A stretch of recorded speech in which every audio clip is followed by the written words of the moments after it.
If it looks like I'm camping, well, that's maybe what I'd like to be doing right now with this weather being so beautiful.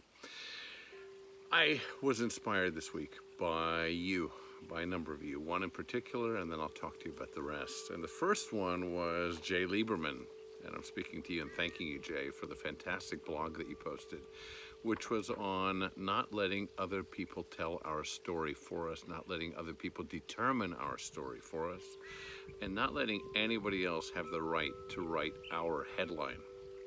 That must have meant something because the wind blew the chime at that moment. Think about that. What's your headline? That's his question. That's mine to you.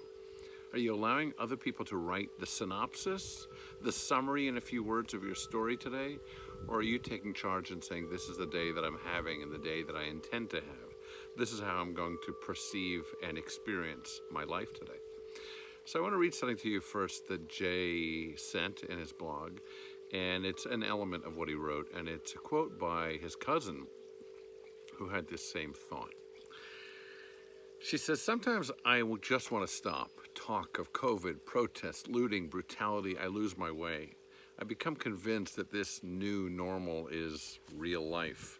But then I meet an 87-year-old who talks of living through polio, diphtheria, Vietnam, protests, and yet is still enchanted with life.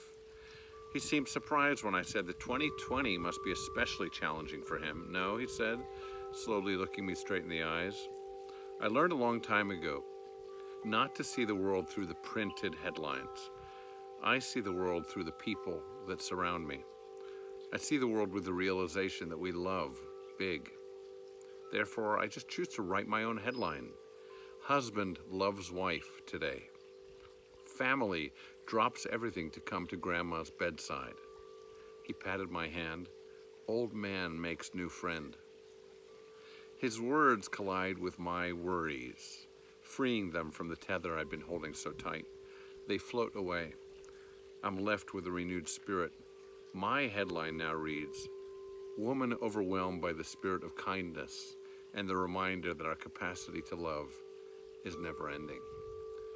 Isn't that beautiful and inspiring? I hope the wind chimes didn't distract you. I want to read to you a few of the headlines that you gave me, that you shared with me in a group of us when we had our coffee and conversation this week. Rogue seasoned citizen speaks out. It's not about what I need, it's about what I'm needed for. Trying to make the best of a trying situation.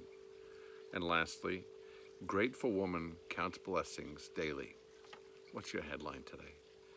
Maybe it's time to actually write it down, share it with somebody, see how they're inspired to ask you questions about the story. What happens in the course of that story, that article that all of us are so interested to read. Wishing all of you a beautiful Shabbat and 4th of July Independence Day weekend. May all of you stay healthy and well and safe.